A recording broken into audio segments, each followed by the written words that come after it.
of অধ্যাপক Abdul Majid college শুরু করব। My dear students, welcome to online class of অধ্যাপক Abdul Majid college. Today we will discuss suitable words and phrases. It's a grammatical item and we will get this item in question number 3. আমরা এটা suitable words এবং ফ্রেজটা পেয়ে যাব গ্রামারের 3 নম্বর আইটেমে, যেটাতে আমাদের বক্স থেকে আমাদেরকে শব্দগুলো চয়ন করে আমাদেরকে বাক্যে বসাতে হবে বা সেন্টেন্সে বসাতে হবে। সেক্ষেত্রে আমরা কিছু শব্দ, উপযুক্ত শব্দ এবং কিছু শব্দাংশ পাবো, কখনো কখনো আমরা পূর্ণাঙ্গ বাক্য পাবো। আমরা মূলত এটা একটা গ্রামার আইটেম যেখানে আমরা কিছু ব্যবহার দেখে নেব এবং ব্যবহার থেকে আমরা বাক্যগুলো সেগুলোকে ব্যবহার করব, বসিয়ে নেব। তো চলুন আমরা শিক্ষার্থীরা, প্রিয় শিক্ষার্থীবৃন্দ, আমরা চলে যাই এখানে, আমাদের ক্লাসে চলে যাই। প্রথমে আমরা পেয়ে যাব have to or has to. আমরা জানি যে হ্যাভ টু বা হ্যাজ টু মূলত মডেল অক্সিলারি, যার বাংলা অর্থ হয় আমরা অব্লিগেশন প্রকাশ করার ক্ষেত্রে ব্যবহার করি, যেটা হচ্ছে তে হবে এরকম মিনস করে। আমরা একটু উদাহরণে চলে যাই, তাহলে আরো স্পষ্ট হয়ে যায় আমাদের যে dash you dash study carefully to get A plus in this exam. তাহলে এখানে আমরা ব্যবহার করে নিব হ্যাভ টু। এর অর্থ হচ্ছে যে you have to study carefully, যে তোমাকে যত্নের সঙ্গে পড়তে হবে, to get A plus in the exam, যে পরীক্ষায় এ প্লাস পাওয়ার জন্য বা এ প্লাস পাওয়ার ক্ষেত্রে। আচ্ছা, এরপরে আমরা দেখে নিই হ্যাজ টু। মূলত আমরা জানবো যে হ্যাজ টু এবং হ্যাভ টুর মধ্যে অর্থগত দিক থেকে কোনো পার্থক্য নেই। হ্যাজ টুটাকে ব্যবহার করব আমরা থার্ড পারসন সিঙ্গুলারের পরে, বাকি সকল পার্সনের পরে আমরা ব্যবহার করব মূলত হ্যাভ টু। যেমন আমরা এরকম লিখতে পারি,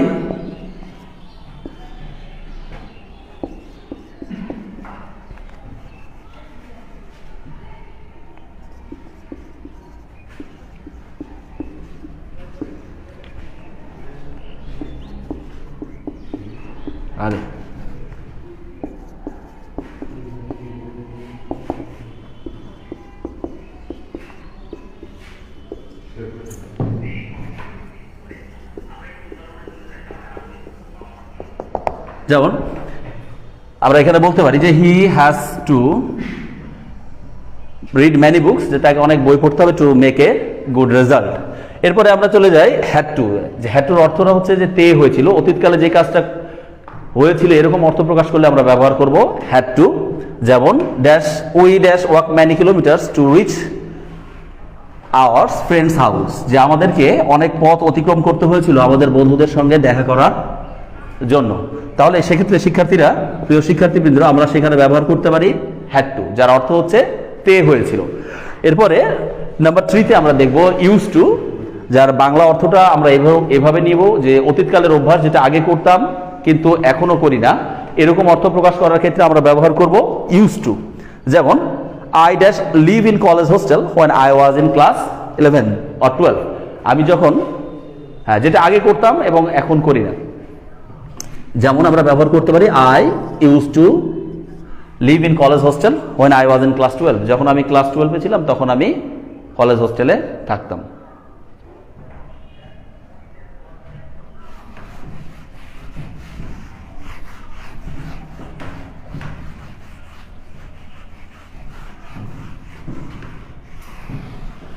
এরপরে আমরা নাম্বার 4-এ চলে যাব, সেখানে আমরা ব্যবহার দেখব হ্যাড বেটার, যার অর্থ হচ্ছে বরং ভালো। এবং নাম্বার 5 আমরা পেয়ে যাব উড রাদার, আর যার অর্থ হচ্ছে বরং ভালো। এখন কোথায় আমরা হ্যাড বেটার ব্যবহার করব এবং কোথায় উড রাদার ব্যবহার করব? আমরা যদি বাক্যের মাঝখানে দেখি দেন, এবং দেনের পরে যদি আরেকটি আমরা ভার্ব দেখি দেন প্লাস ভার্ব, কোনো কিছুর চেয়ে ভালো, বরং ভালো বোঝায়, ঠিক সেই ক্ষেত্রে আমরা ব্যবহার করব উড রাদার। বাকি ক্ষেত্রে আমরা ব্যবহার করব হ্যাড বেটার। যেমন আমরা উদাহরণ দেই,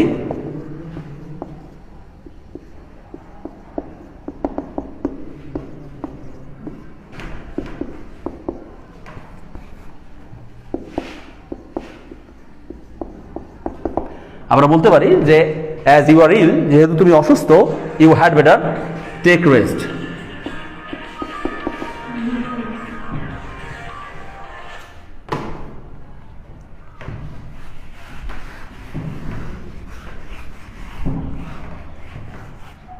এর পরবর্তীতে আমরা উড রেদারের ব্যবহারটা দেখে নিই।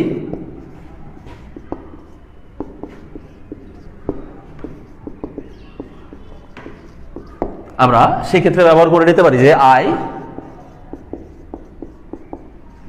উড রাদার ডাই দেন বেগ। এর অর্থটা হচ্ছে ডিসঅনার, যে আমার বরং মরে যাওয়া ভালো অসম্মানিত হওয়ার চেয়ে।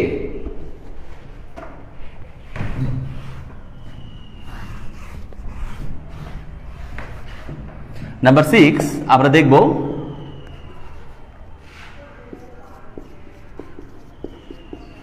would you mind,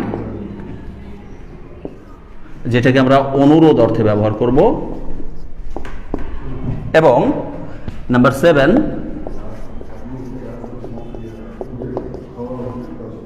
what is like, যেটা সাদৃশ্য তা অর্থে আমরা ব্যবহার করে নিব। ওকে, আমরা শিক্ষার্থী বন্ধুরা আমরা উড ইউ মাইন্ড এবং হোয়াট ইজ লাইক এর ব্যবহারটা একটু দেখে নেই। দুইটার বাক্যের আমরা ফরমেশন একই পাবো।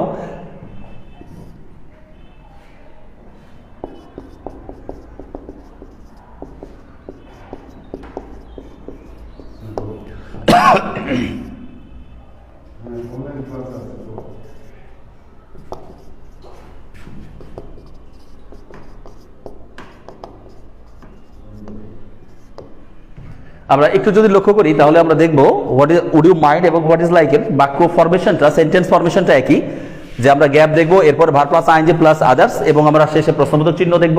ঠিক হোয়াট ইজ লাইকেও আমরা দেখব যে গ্যাপ, এরপরে verb plus ING plus extension, এবং হচ্ছে বাক্যের শেষে ইন্ট্রোগেশন, সাইন অফ ইন্ট্রোগেশন। তো কখন আমরা উড ইউ মাইন্ড ব্যবহার করব এবং কখন আমরা হোয়াট ইজ লাইক ব্যবহার করব? যখন অনুরোধ অর্থে আসবে, আমাদের বাক্যে যখন কোনো কিছু অনুরোধ বা পোলাইটনেস প্রকাশ করবে, তখন সেক্ষেত্রে আমরা ব্যবহার করব উড ইউ মাইন্ড।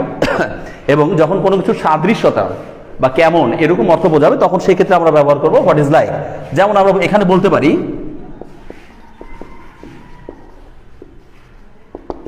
যে would you mind helping the boy, যে এর অর্থটা হচ্ছে যে আপনি কি বালকটাকে কিছু সাহায্য করবেন, অনুরোধ আমরা প্রকাশ করছি। কিন্তু এর পরবর্তী বাক্যটা দেখি আমরা যে সুইমিং ইন দ্য রিভার, তাহলে এক্ষেত্রে আমরা ব্যবহার করতে পারি হোয়াট ইজ লাইক। এর অর্থ হচ্ছে যে নদীতে সাঁতার কাটতে মূলত কেমন লাগে। আমার মনে হয় যে প্রিয় শিক্ষার্থীবৃন্দ, আপনারা আমরা এখন পর্যন্ত যে টপিকগুলো বলেছি সেগুলো হয়তো আপনারা বুঝতে পেরেছেন। এরপরে আমরা দ্বিতীয় ধাপে চলে যাই।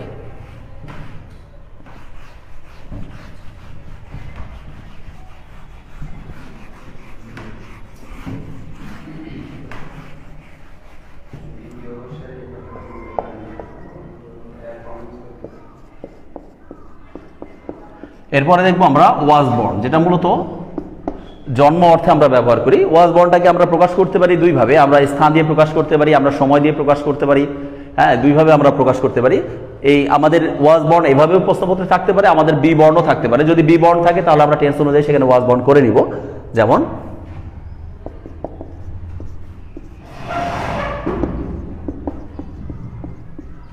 আমরা বলতে পারি যে হি ওয়াজ বর্ন ইন ঢাকা, অথবা আমরা বলতে পারি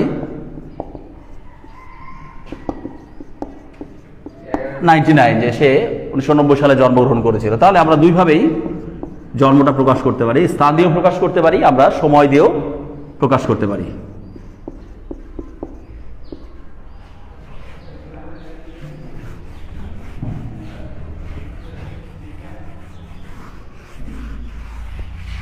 এবারে প্রিয় শিক্ষার্থীবৃন্দ, আমরা আরেকটা ব্যবহার দেখে নিব, সেটা হচ্ছে বাট ফর, যার বাংলা অর্থ হচ্ছে ব্যতীত বা ছাড়া। সাধারণত কোনো শব্দ বা শব্দাংশের ক্ষেত্রে আমরা যদি ছাড়া বা ব্যতীত অর্থ প্রকাশ করি, তাহলে সেই ক্ষেত্রে আমরা ব্যবহার করব বাট ফর। একটু আমরা উদাহরণ দিই, তাহলে আমরা বুঝে নিব।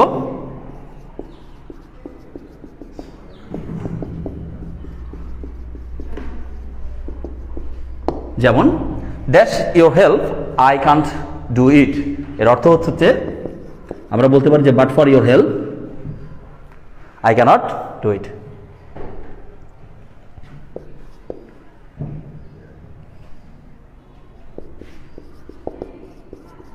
এরপরে আমরা আরেকটা ব্যবহার দেখব নেদার উইল, সেটাকে মূলত আমরা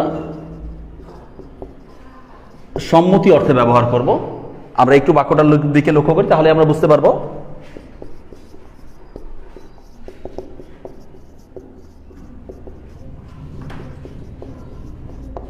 যে আমরা বললাম যে they will not go to college, যে তারা কলেজে যাবে না, ড্যাশ উই বললাম আমরাও না, তাহলে সেক্ষেত্রে আমরা ব্যবহার করতে পারি কি নেদার উইল।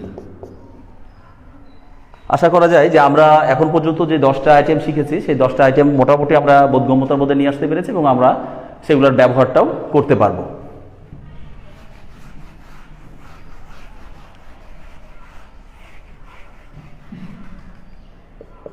এবারে আমরা ব্যবহার দেখব হোয়াট ডাজ লুক লাইক। এটাও মূলত সাদৃশ্যতা অর্থ প্রকাশ হয় বা কেমন। যখন কোনো কিছুর সাদৃশ্যতাটা মিন করি তখন আমরা এটাকে ব্যবহার করি বা কেমন অর্থ ব্যবহার করতে পারি। যেমন আমরা একটু উদাহরণটার দিকে লক্ষ্য করি। আমরা এইভাবে যদি বলি যে তাহলে আমরা সেক্ষেত্রে ব্যবহার করতে পারি যে what does a tiger look like. এর অর্থ হচ্ছে যে একটা বাঘ আসলে দেখতে কেমন।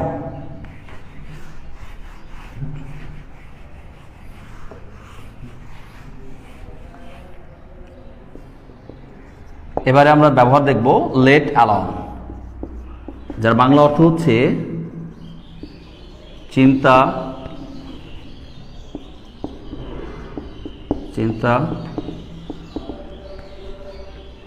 করা যায় না বা ভাবা যায় না। সাধারণত কোনো শব্দ যদি কোনো কিছু আমরা অবজ্ঞা ভরে বলি তাহলে কোনো শব্দ বা শব্দাংশের ক্ষেত্রে আমরা ব্যবহার করি লেট অ্যালোন। যেমন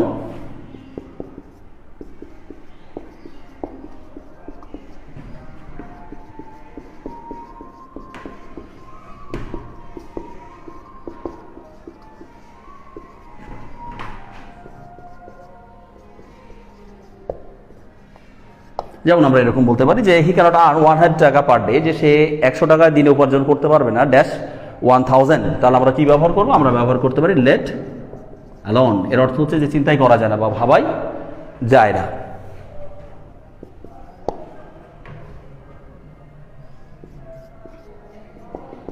এবারে আমরা ব্যবহার দেখব হোয়াট ইফ। এটা মূলত সংশয় অর্থে আমরা ব্যবহার করে নিই।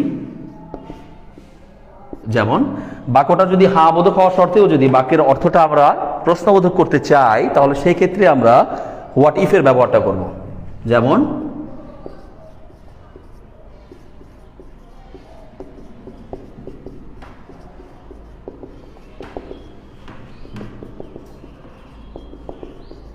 আমরা বললাম যে I have a good preparation in English, যে আমার ইংরেজিতে একটা ভালো প্রস্তুতি রয়েছে।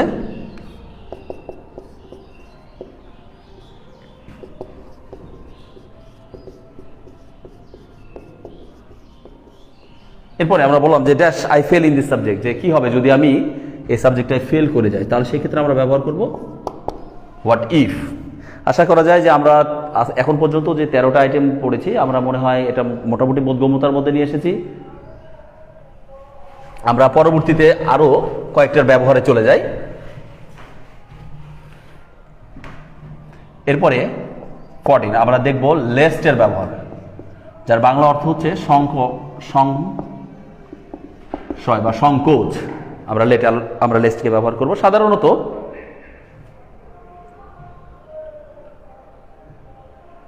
যেটার অর্থ হচ্ছে শঙ্কা বা সংশয় বা পেছনে ভয় হয় বা সংকোচ হয়, ঠিক এরকম অর্থে আমরা ব্যবহার করব লেস্টকে।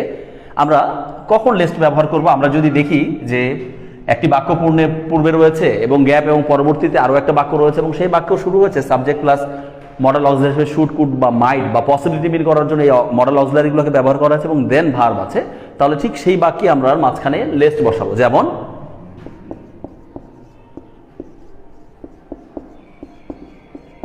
আমরা বললাম যে দে ওয়াক ফাস্ট, তারা দ্রুত হাঁটে dash they should miss the class, যে তারা হয়তো কি করবে, পেছনে ভয় বা সংশয় হয় বা সংকোচ হয় যে তারা হয়তো ক্লাসটা মিস করবে, তাহলে সেক্ষেত্রে আমরা ব্যবহার করব লেস্ট।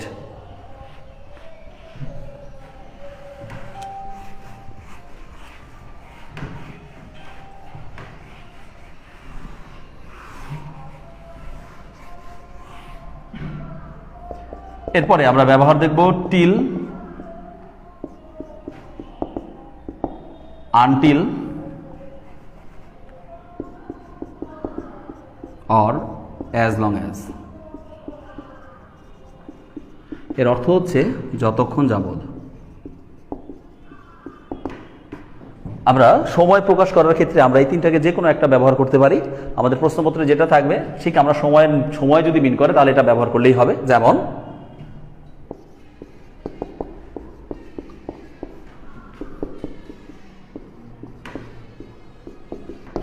আমরা বললাম যে ওয়েট হিয়ার, এখানে অপেক্ষা করো ড্যাশ আই কাম ব্যাক। আমরা এখানে টিল ব্যবহার করতে পারি, আনটিল ব্যবহার করতে পারি, যেটা প্রশ্নপত্রে থাকবে আমরা সেটা ব্যবহার করলেই হবে। তিনটার অর্থ সেম, যার অর্থ হচ্ছে যতক্ষণ যাবৎ। এবারে আমরা ইন্ট্রোডাক্টরি ইটের ব্যবহারটা দেখব। ইট মূলত এটা অর্থে ব্যবহার করি আমরা, বা সময় অর্থেও ব্যবহার করে নিই। এবং ইটের উদাহরণটা আমরা একটু দেখে নিই।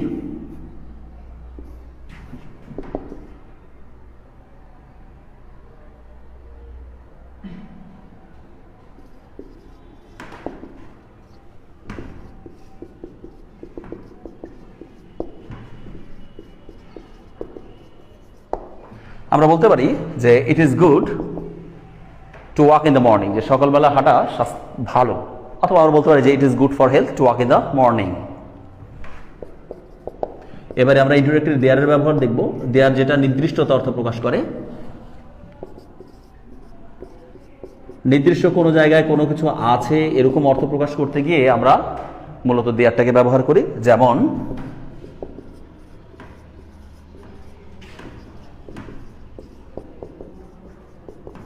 আমরা বলতে পারি যে there is a book on the table, যে টেবিলের উপরে একটা বই আছে। আশা করা যায় প্রিয় শিক্ষার্থীবৃন্দ যে আমরা এখন পর্যন্ত যে 16টা ব্যবহার দেখলাম সুইটেবল ওয়ার্ডসের, সেগুলো মোটামুটি আমাদের বোধগম্যতার মধ্যে চলে এসেছে। আমরা আরও কিছু সুইটেবল ওয়ার্ডসের ব্যবহারটা দেখে নিই।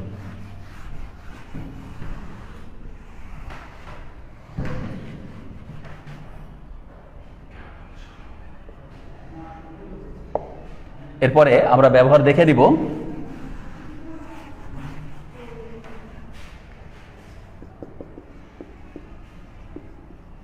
অ্যাজ সুন অ্যাজ, যার বাংলা অর্থ হচ্ছে যেই মাত্র। সাধারণত একই সময়ে যদি দুইটা ঘটনা ঘটে যায় এবং দুইটাই যদি আমাদের পাস্ট মিন করে, পাস্ট ইনডিফিনিট মিন করে বা পাস্ট টেন্স মিন করে, তাহলে একটা ঘটনার পরে যদি আরেকটা ঘটনাকে আমরা বর্ণনা করতে চাই তাহলে সেক্ষেত্রে আমরা ব্যবহার করব অ্যাজ সুন অ্যাজ। যেমন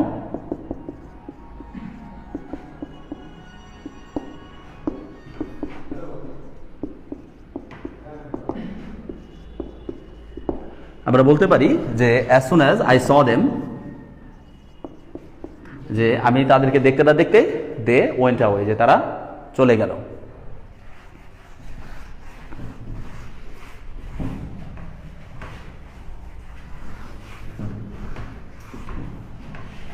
ঠিক একইভাবে আমরা ব্যবহার দেখব নো সুনার হ্যাড দেন, এর অর্থটাও যেই মাত্র।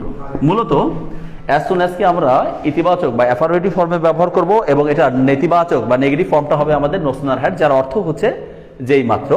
তবে আমাদের একটা বিষয় মনে রাখতে হবে যে নো সুনার হ্যাডের পরে অবশ্যই আমরা দেখব যে সাবজেক্টের পরে ভার্বটা পাস্ট পার্টিসিপল ফর্মে রয়েছে এবং সেটা পাস্ট পারফেক্ট টেন্সে রয়েছে, এবং দেনের পরে অবশ্যই সেখানে পাস্ট ইনডিফিনিট টেন্স একটা বাক্য হতেই হবে। যেমন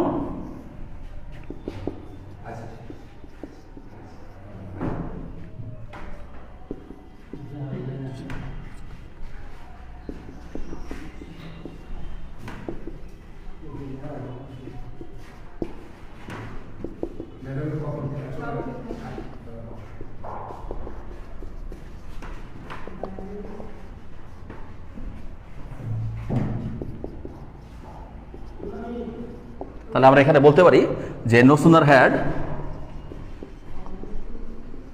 আই রিচ দ্য কলেজ, আমি কলেজে পৌঁছতে না পৌঁছতে then the teacher into the classroom, যে টিচার ক্লাসরুমে প্রবেশ করলো। এরপরে আমরা 20 নাম্বারটা দেখে নিই, যেটা সো দ্যাট, যার বাংলা অর্থ হচ্ছে যাতে করে। যদি আমরা কোনো বাক্যে দেখি যে দুইটা বাক্য আছে এবং আগেরটা যে টেন্স মেনটেন করুক না কেন, মাঝখানে গ্যাপ এবং পরবর্তী সেন্টেন্সে আমরা দেখবো যে সাবজেক্ট এবং মডেল অক্সিলারি হিসাবে ক্যান বা কুড ব্যবহারটা রয়েছে, তাহলে সেক্ষেত্রে অবশ্যই আমরা মাঝখানে সো দ্যাট ব্যবহার করবো, যেটা রেজাল্ট মিন করে। এটাকে মূলত আমরা অ্যাডভার্বিয়াল ক্লজ অফ রেজাল্টে ব্যবহার করি এবং এই রিলেটিভ ক্লজটা মূলত আমাদের বা এই রিলেটিভ প্রোনাউনটাকে আমরা মূলত অ্যাডভার্বিয়াল ক্লজ অফ রেজাল্টে প্রকাশ করি, যার অর্থ হচ্ছে যাতে করে। যেমন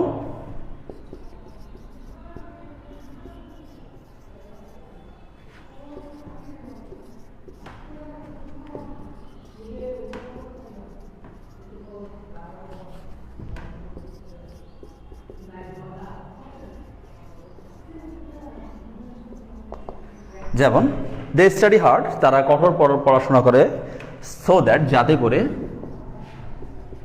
দে can make a good result, যাতে করে তারা একটা ভালো ফলাফল করতে পারে। আমার মনে হয় যে প্রিয় শিক্ষার্থীবৃন্দ, আমরা এখন পর্যন্ত যে 20টা বা 20 ইউজেস দেখলাম আমরা সুইটেবল ওয়ার্ডসের, আমার মনে হয় এই ক্লাসের জন্য যথেষ্ট। এবং বাকি যে আইটেমগুলো আছে সেগুলো আমরা পরবর্তী আরও একটা ক্লাসের মাধ্যমে শেষ করে দিব। এটা অনেক একটা সহজ আইটেম, আমরা যদি তার শব্দগুলোর ব্যবহারটা জানি এবং বাক্যগুলো একটু লক্ষ্য করি তাহলে খুব সহজেই বসাইতে পারবো। এবং আমাদের সিলেবাসে অন্যান্য গ্রামের আইটেমের মতো এই আইটেমটা একেবারে সহজ, এবং এই আইটেমটা খুব সহজেই আমার মনে হয় যে ছাত্ররা যদি একটু মনোযোগ সহকারে সেই ব্যবহারগুলো একটু দেখে, ক্লাসগুলো দেখে, তাহলে তারা উপকৃত হবে এবং তারা এই ক্লাস থেকে তারা এখান থেকে সর্বোচ্চ নম্বরটাই এই আইটেম থেকে পেয়ে যাবে। ধন্যবাদ সবাইকে। আধা ঘন্টার আগে তো ক্লাসই শেষ হয়ে যাবে।